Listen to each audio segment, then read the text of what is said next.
Assalamualaikum warahmatullahi wabarakatuh. Kami dari kelompok 3 yang beranggotakan Aulia Anggita Wibowo dengan NIM 013, Azizah Wahdatul Janah dengan NIM 014, Carmita Aurora Rizky dengan NIM 015, Kavita Dorsya Andriani dengan NIM 016, Khairul Ilham dengan NIM 017, dan Dea Amalia Kori dengan NIM 018.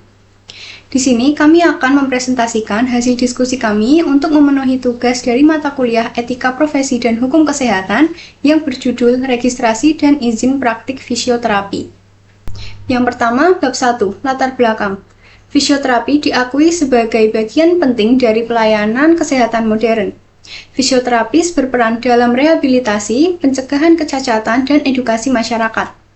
Pentingnya surat tanda registrasi atau STR dan surat izin praktik atau SIP untuk legalitas praktik fisioterapi. Masih ada fisioterapis yang tidak memahami pentingnya STR dan SIP yang berpotensi membahayakan pasien.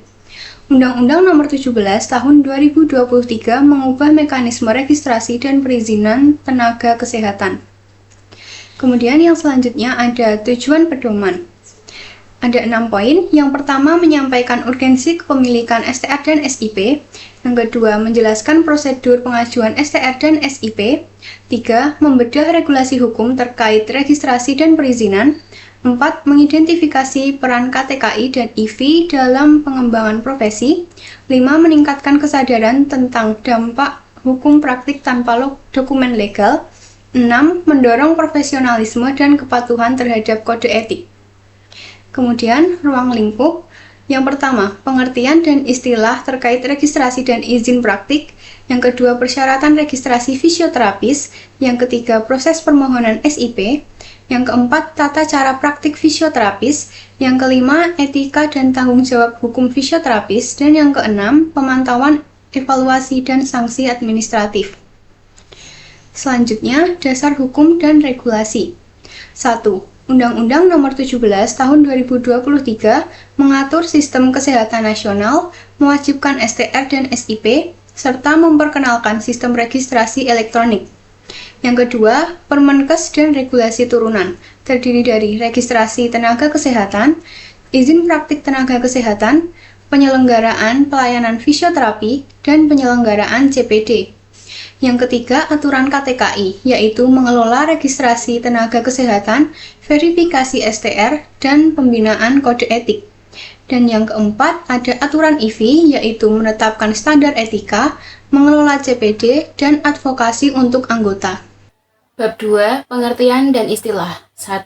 Registrasi adalah proses administratif yang dilakukan oleh otoritas berwenang untuk mencatat dan mengesahkan kompetensi seorang tenaga kesehatan berdasarkan bukti pendidikan, sertifikasi kompetensi, dan keanggotaan profesi.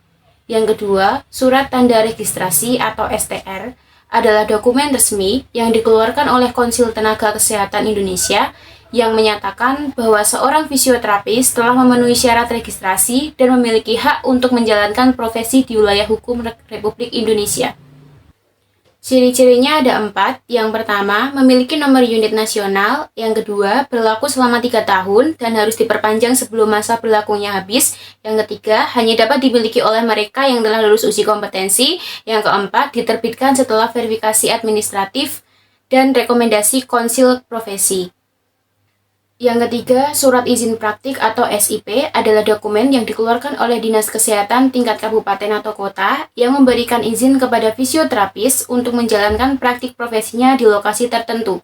Syarat pengajuannya dibagi menjadi 5, STR yang masih berlaku, surat keterangan sehat, rekomendasi dari organisasi profesi atau IV, surat pernyataan memiliki tempat praktik, yang terakhir dokumen pendukung sesuai kebijakan daerah.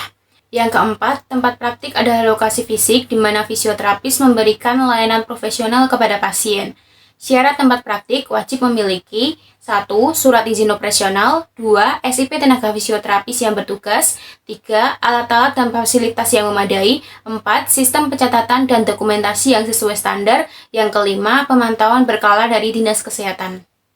Selanjutnya bab 3, jenis registrasi. Yang pertama ada registrasi baru adalah pendaftaran bagi individu baru lulus dari program fisioterapi.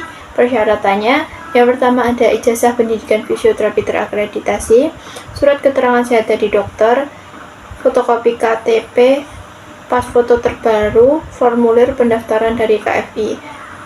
Selanjutnya melakukan proses dengan ajukan permohonan STR ke KFI setelah memenuhi persyaratan.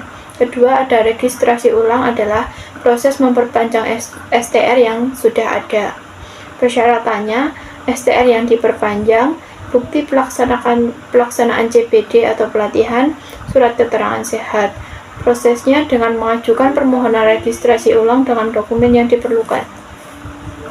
Selanjutnya ada registrasi STR internship adalah pendaftaran bagi fisioterapi yang sedang menjalani proses magang. Persyaratannya ada ijazah pendidikan fisioterapi, surat keterangan dari institusi magang, fotokopi KTP, dan pas foto terbaru. Prosesnya dengan mengajukan permohonan STR internship ke KFI. Yang kedua ada persyaratan administrasi.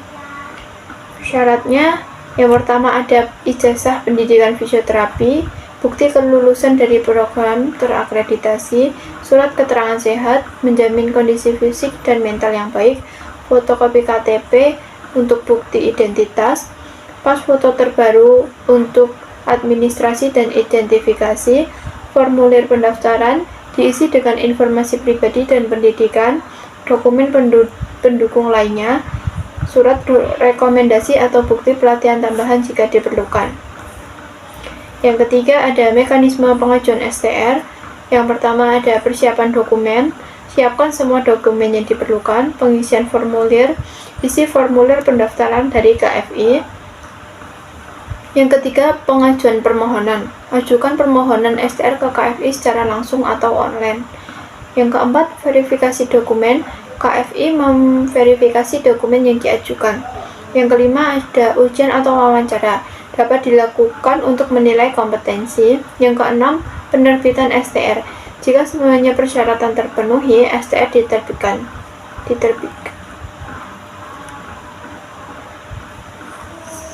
Yang keempat ada masa berlaku dan perpanjangan STR. Perpanjangan STR melalui proses mengajukan permohonan perpanjangan sebelum masa berlaku habis. Dokumen yang diperlukan ada TR lama, bukti CPD, surat keterangan sehat, fotokopi KTP, pas foto terbaru, dan formulir perpanjangan. Verifikasi dan penerbitan. KFI akan memverifikasi dan menerbitkan STR baru jika memenuhi syarat. Yang kelima ada sanksi dan penangguhan STR. Yang pertama sanksi, pencabutan STR untuk pelanggaran berat, denda untuk pelanggaran administrasi atau etika, larangan praktik, sanksi sementara, dan sanksi administrasi, teguran atau kewajiban pelatihan. Kedua ada penangguhan STR, penyelidikan pelanggaran. STR dapat ditangguhkan selama penyelidikan. Ketidakpatuhan terhadap persyaratan STR ditangguhkan jika tidak memenuhi syarat. Pelanggaran kode etik dapat mengakibatkan penangguhan. Selanjutnya, proses sanksi dan penangguhan. Proses penyelidikan, KFI mengumpulkan bukti terkait dugaan pelanggaran. Kedua, keputusan. KFI mengambil keputusan mengenai sanksi dan fisioterapis dapat mengajukan banding. Kemudian di bab 4 terdapat proses permohonan surat izin praktek atau bisa disingkat juga dengan SIP fisioterapis. Definisi SIP yaitu dokumen resmi yang diterbitkan oleh Dinas Kesehatan Kabupaten atau Kota yang memberikan wewenang kepada fisioterapis untuk menjalankan praktek secara sah. Fungsi SIP yaitu untuk menjamin kualitas dan legalitas tenaga kesehatan serta melindungi pasien dan fisioterapis. Persyaratan permohonan SIP terdapat 1. STR yang masih berlaku seperti bukti registrasi resmi dan lulus uji kompetensi. Yang kedua, ijazah pendidikan terakhir, bukti kelulusan dari institusi yang diakui. Yang ketiga, rekomendasi dari IFI menunjukkan keanggotaan aktif dan tidak ada sanksi. Yang keempat, surat keterangan sehat menyatakan kondisi sehat, jasmani dan rohani. Yang kelima, bukti tempat praktik, surat pernyataan kepemilikan atau perjanjian kerjasama. Yang keenam, pas foto terbaru ukuran 4x6 cm sesuai ketentuan. Yang ketujuh, KTP dan NPWP itu opsional sebagai identitas administratif. Yang kedelapan, dokumen tambahan sesuai daerah seperti surat pernyataan kesanggupan, izin bangunan, atau fotokopi SIP sebelumnya. Terdapat jumlah tempat praktik yang diizinkan. Yang pertama, maksimal 3 tempat praktik berbeda. Yang kedua, setiap SIP berlaku untuk 1 lokasi praktik. Dan yang ketiga, Dinas Kesehatan memverifikasi keaktifan di semua tempat yang diajukan. Kemudian terdapat mekanisme pengajuan SIP. Yang pertama, persiapan dokumentasi seperti siapkan dokumen dalam bentuk fisik atau digital. Yang kedua, pengajuan ke Dinas Kesehatan melalui sistem OSS, aplikasi perizinan daerah, atau langsung ke loket. Yang ketiga, verifikasi berkas. Dinas Kesehatan memverifikasi kelengkapan dokumen. Yang keempat, peninjauan tempat praktik. Dinas Kesehatan dapat melakukan survei ke lokasi praktik. Yang kelima, penerbitan SIP. Jika semua syarat terpenuhi, SIP diterbitkan. Yang keenam, pencatatan dan pelaporan. SIP yang diterbitkan dicatat dalam sistem monitoring. Kemudian ada masa berlaku dan perpanjangan SIP. Masa berlaku umumnya 5 tahun disesuaikan dengan masa berlaku SIP. Prosedur perpanjangannya, yang pertama, ajukan permohonan minimal 1 bulan sebelum habis masa berlaku. Yang kedua, sertakan STR baru dan surat rekomendasi baru dari IFI. Yang ketiga, sampaikan laporan kegiatan praktik. Dan yang keempat, lengkapi dokumen jika diminta. Kemudian terdapat penangguhan dan pencabutan SIP. Yang pertama, penangguhan SIP dapat terjadi karena pelanggaran ringan, tempat praktik tidak memenuhi syarat, atau pemeriksaan pelanggaran. Yang kedua, pencabutan SIP terjadi jika praktik tanpa STR, pelanggaran berat, tidak aktif lebih dari 6 bulan, atau praktik di luar tempat yang tercantum. Yang ketiga, terdapat konsekuensi.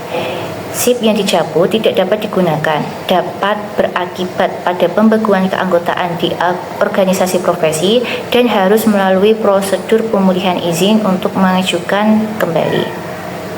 Bab 5. Tata cara praktik fisioterapis. Kewajiban fisioterapis terdiri dari menghormati hak pasien atau klien, merujuk kasus yang tidak dapat ditangani, menyimpan rahasia pasien atau klien sesuai dengan peraturan perundang-undangan, memberikan informasi tentang masalah kesehatan ke pasien atau klien, dan pelayanan yang dibutuhkan dalam lingkup tindakan fisioterapi.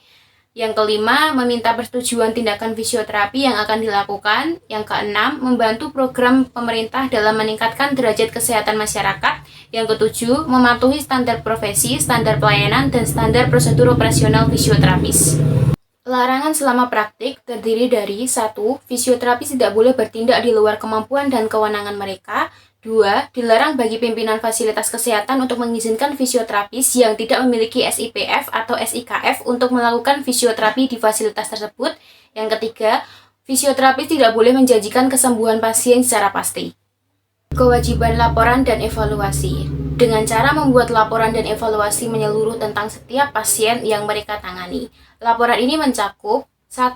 Asesmen fisioterapis yang meliputi pemeriksaan dan evaluasi. 2. Diagnosis fisioterapi. 3. Perencanaan intervensi fisioterapi. 4. Intervensi fisioterapi. 5. Evaluasi atau reevaluasi atau reassessment atau revisi. Bab 6. Etika dan tanggung jawab hukum fisioterapis. Etika dan hukum merupakan 2 pilar utama dalam pelaksanaan praktik fisioterapi yang profesional dan bertanggung jawab. Dalam menjalankan tugasnya, seorang fisioterapis tidak hanya diikat oleh kompetensi dan kewenangan berdasarkan peraturan perundang-undangan, tetapi juga oleh prinsip moral dan etika yang ditetapkan oleh organisasi profesi.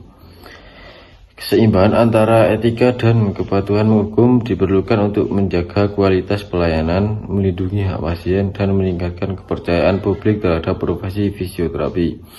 Etika profesi. Etika profesi adalah norma-norma dan nilai moral yang dijadikan pedoman oleh fisioterapis dalam memberikan pelayanan kesehatan. Etika ini lahir dari tanggung jawab sosial dan moral profesi terhadap pasien, kolega, institusi, dan masyarakat. Dalam konteks fisioterapi, prinsip dasar etika profesi mencakup 1. Non-malfeasance atau tidak membahayakan pasien. Seorang fisioterapis wajib menghindari tindakan yang dapat menyebabkan kerugian fisik atau psikologis terhadap pasien. Misalnya tidak melakukan intervensi tanpa indikasi atau di luar batas kompetensi. 2. Beneficence atau berbuat kebaikan. Fisioterapis dituntut untuk selalu mengupayakan tindakan terbaik bagi pemulihan dan kesejahteraan pasien. 3. Autonomi, menghormati hak pasien. Pasien memiliki hak untuk memahami dan menyetujui terapi yang akan dilakukan. Informed consent menjadi bagian dari penghargaan terhadap otonomi pasien. 4. Justice atau keadilan. Setiap pasien berhak mendapatkan pelayanan fisioterapi yang sama tanpa diskriminasi baik dari segi latar belakang sosial, ekonomi, agama maupun kondisi fisik. 5. Integrity and honesty. Fisioterapis harus jujur dalam memberikan informasi dan melaporkan hasil terapi, serta menjunjung tinggi integritas dalam profesi.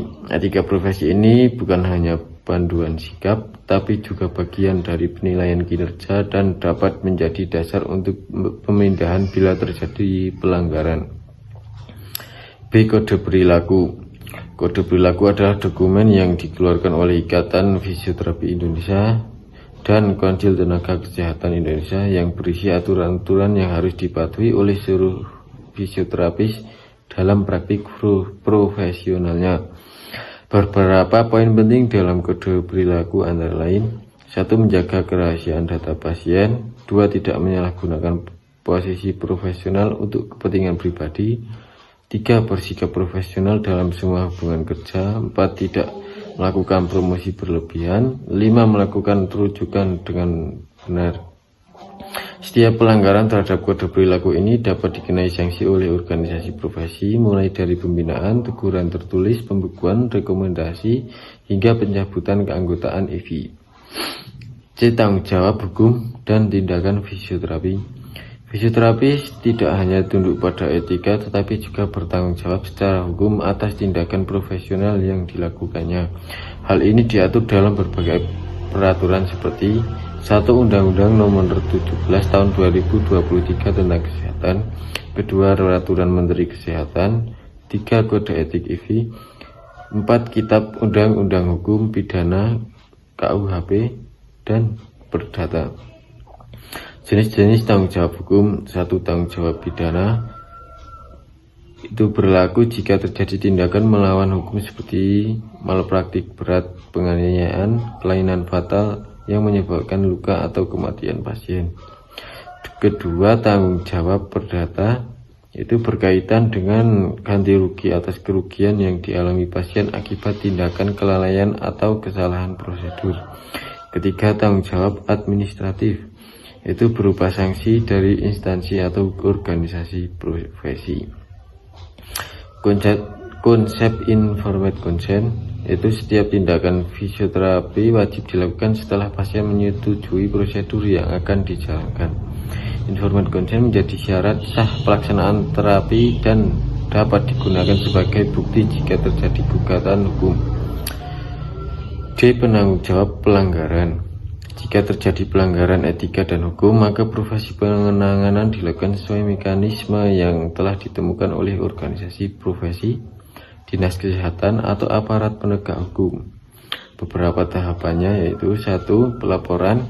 Pelanggaran dapat dilaporkan oleh pasien, keluarga, rekan sejawat, atau institusi tempat bekerja ke 1. IFI, 2. Konsil Tenaga Kesehatan Indonesia, 3. Dinas Kesehatan, 4. Lembaga hukum. Kedua, pemeriksaan awal. Pihak yang berwenang akan memverifikasi kebenaran laporan dan memanggil fisioterapis yang bersangkutan untuk klarifikasi. Ketiga, evaluasi dan penindakan. Jika terbukti bersalah, maka sanksi diberikan sesuai tingkat pelanggaran. 1. Peringatan tertulis. 2. Pembekuan sementara SIP atau STR. 3. Kewajiban mengikuti pelatihan ulang. 4. Pemutusan hubungan kerja. 5. Pencabutan izin praktik. 6. Proses hukum pidana atau perdata. 4. Rehabilitasi atau restatement. Dalam kasus tertentu, fisioterapis yang telah dikenai sanksi dapat mengajukan permohonan pemulihan hak setelah menjalani masa pembinaan atau rehabilitasi profesional. Bab 7 tentang pemantauan, evaluasi, dan sanksi administrasi. A. Pengawasan oleh Dinas Kesehatan. Undang-Undang Nomor 17 Tahun 2023 tentang Kesehatan serta regulasi turunannya. Bentuk pengawasannya mencakup 1. Pemeriksaan administratif, memastikan setiap fisioterapi yang berpraktik memiliki surat tanda registrasi atau STR dan surat izin praktik atau SIP yang sah dan masih berlaku. Kedua, pengawasan teknis, melibatkan pengamatan langsung terhadap pelaksanaan layanan fisioterapi, termasuk metode, alat yang digunakan, dan dokumentasi rekam medis. Ketiga, ada pemantauan berbasis laporan. Masyarakat atau pasien dapat melaporkan keluhan atau dugaan pelanggaran etika dan hukum yang dilakukan oleh fisioterapis. Keempat, kerjasama lintas sektor. Pengawasan juga dilakukan bersama organisasi profesi seperti Ikatan Fisioterapi Indonesia atau IFI, Konsil Tenaga Kesehatan Indonesia atau KTKI, dan rumah sakit atau klinik tempat fisioterapi bekerja. B. Evaluasi praktik. Evaluasi merupakan proses sistematis untuk menilai kinerja atau kepatuhan fisioterapis terhadap standar pelayanan, kompetensi profesional, dan etika profesi. Aspek yang dinilai dalam evaluasi praktik antara lain: 1. Kepatuhan terhadap regulasi. 2. Kompetensi dan profesionalisme. 3. Pelaksanaan terapi yang sesuai standar. 4. Pelaporan dan dokumentasi. 5. Pengembangan profesional dan berkelanjutan. C. Jenis sanksi. Teguran, pencabutan STR atau SIP. 1. Teguran lisan. 2. Teguran tulisan. 3. Peringatan keras. 4. Pembekuan sementara SIP atau STR. 5. Pencabutan SIP atau STR. 6. Proses hukum lanjutan. Lampiran. Contoh formulir STR dan SIP. B. Alur proses pengajuan STR dan SIP. 1. Alur proses pengajuan STR, persiapan dokumen. A. KTP. B. Pas foto terbaru. C. Surat sehat dari dokter bersip. D. Izin pendidikan bidang kesehatan. E. Sertifikat kompetensi atau sertifikat profesi. F. Surat sumpah atau janji profesi. G. Surat patuh etika profesi. H. Pembayaran penerbitan STR. Pengajuan dengan login, pengajuan STR, pembayaran PNBP STR, verifikasi oleh MTKI, cetak STR digital. 2. Alur proses pengajuan SIP. A. Permohonan melakukan registrasi online di e-rekomendasi. B. Pemohonan mengupload berkas persyaratan. C. Dinas Kesehatan yang Kabupaten OKU melakukan pemeriksaan terhadap berkas persyaratan pemohon. D. Bila berkas persyaratan dinyatakan lengkap, akan terbit jadwal visitasi ke Fasyankes terkait. E. Pengisian checklist visitasi Yankes terkait.